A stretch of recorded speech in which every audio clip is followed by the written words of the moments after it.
Hello, everyone. This is Kathy from the Daily Marker. How are you today? Hope you're having a good day. I'm going to share with you my number one coloring tip today, and I promise you, if you do this, it'll make your coloring look great. Now, this stamp will be available end of April. These two images were digital prints that I used on my road trip in St. Louis with Marcy from Power Poppy. She illustrated these. I love this illustration. So I colored these two with watercolor markers. I used Tombow watercolor markers. I colored them over a series of many days, just working a little bit at a time. I was actually on a boat trip. But the stamp is going to be called Cheerful Columbine, and that's again available at the end of the month. And then these are a digital print that's available now, and they're called A Cup of Columbine. Now I'm using this paper piercer to point out, look at these little areas. These are called the nooks and crannies, and this is what we're going to talk a lot about today. So this previously colored image on the left, it took me 2 hours to do this detail, but it's the details that make the difference. So I'm putting that other one away, and I'm going to work on this one.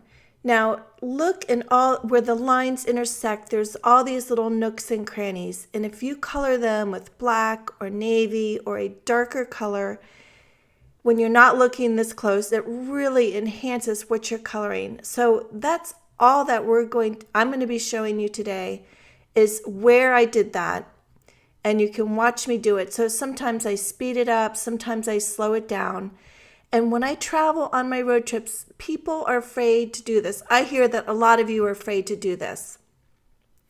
So I meant, it took 2 hours there's a lot of nooks and crannies on this image. I love this image so much. So I've already started. I have like a navy pencil. I love a hard pencil that's not so waxy. This is a new one I'm trying out. I'll show it later, but it's like an indigo. It's navy. And I'm just going around the stamp, adding to the nooks and crannies. And a lot of people have asked, where do you find those? Where would you put it? So hopefully this helps you, but don't overthink it. That's the whole thing. Enjoy the process. Just do it. Don't overthink it. I'll just be going around adding with this, and then every now and then I might pick up a Sharpie marker because I want it even blacker, even darker in that little teeny tiny little nook. Like one little microscopic little line can make such a difference. And hopefully you'll agree with me after you watch this today. Did I even say this yet? But yeah, I did. But I used watercolor markers. And Marcy printed these for everybody when I was in St. Louis and we did the coloring challenge together. So I got a lot of these, which is awesome just to have. So she had these printed on a really thin watercolor paper. So if you look close, you might see it's kind of warped. Normally, it wouldn't be on such a thin paper. And she printed in like a gray ink. So don't ask me anything else about that. So just keep watching that pencil and where I'm going. Now, you'll see that sometimes I cut into the leaf. I create like a little tear by doing like a little tiny baby little Y on the edge of the petal. Or not on one of the edges. And Marcy's illustrations are so great. There's different lines and things that can guide you.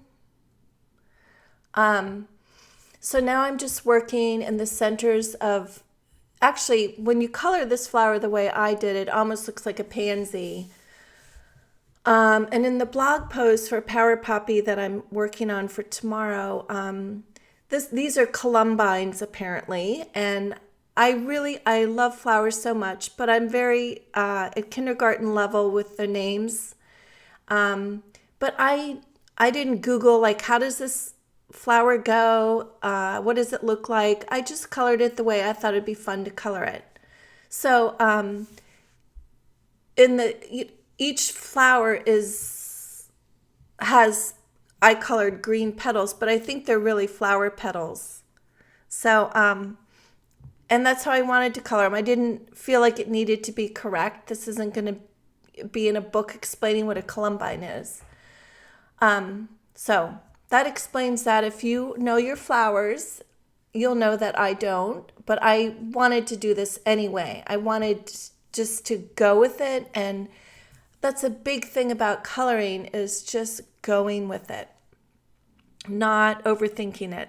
So I've picked up a deep red pencil here, and I'm just adding, when I was watercoloring, when the paper was dry, I would go back and add another layer of color to kind of add some shadows. So now that it's dry and done, it's been several weeks after, I'm adding more shading with some colored pencils. Don't ask me what kind of colored pencils. I think the most important thing is to have a light hand and a very sharp tip. So now I'm going to the bird here, and I'm just adding in those little nooks some more color with the blue. What else was I going to say? But I love to use colored pencils. I think adding shading with colored pencils after you do Copic markers or watercoloring, I think it's much easier to control. So it's a great way to add color. Now, again, about shadows, when I go around and I do my little coloring top 10 tips in my chats, one of the most important things is that I don't pay attention to the rules. I don't worry about the color families. I don't worry about the numbers of the Copic markers. I don't worry about where the shadow is coming from, where the light is coming from. Okay, maybe I should, but I want to de-stress when I color. I want to relax. I want to keep my love for coloring. So in order to do that, I can't worry about where the shading is coming from and where the light is coming from. I just say that it's important to have a light area and a darker area, and then it's pleasing to the eye, and it looks like I know what I'm doing, unless you're an artist or someone that obsesses over, or that might not be fair to say, but someone that worries about where the light and the dark is coming from. They can probably tell right away that I don't know that, but that's okay. The majority of us don't know that, and it's pleasing to the eye because there's this darker area and this lighter area. And I had fun doing it, and that's the most important part. So, if you worry about that, write that on a piece of paper, crumble it up, and throw it in the trash can and let that go. And just bring back the joy of coloring. Now, I promise, if you go back, if you like how this looks, and then you go back and just add to those little intersection points, enhance it with a darker color, it's going to make your coloring look richer. Now, I've picked up 2 gray colored pencils. So I always, underneath something is where I add a line like a fake shadow, or on the left side. I never do it on the right side. I do it on the left side, and that's where my fake shadows go. So underneath this, these little areas, I'm adding a little bit more intense shading. I did use a gray Tombow markers when I was watercoloring, but I want to enhance that. Now keep in mind, like this whole enhancement on this image took me like 2 hours. I'm sure I had a few interruptions, but like I said, there's a lot of nooks and crannies, and sometimes it's the details that make the difference. So just put on some music or an Audible, a book on tape, and just have at it.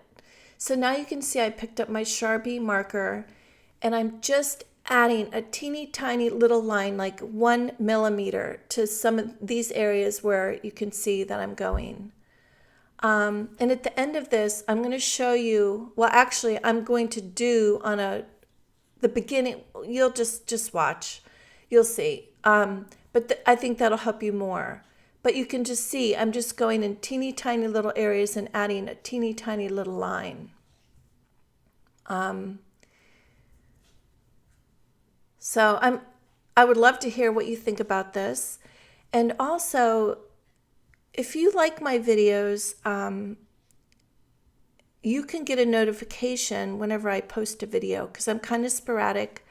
I'm working on my next date for my next 30-day coloring challenge, and it's going to be my 10th one. So I'm going to have special things happening this go round for my 10th.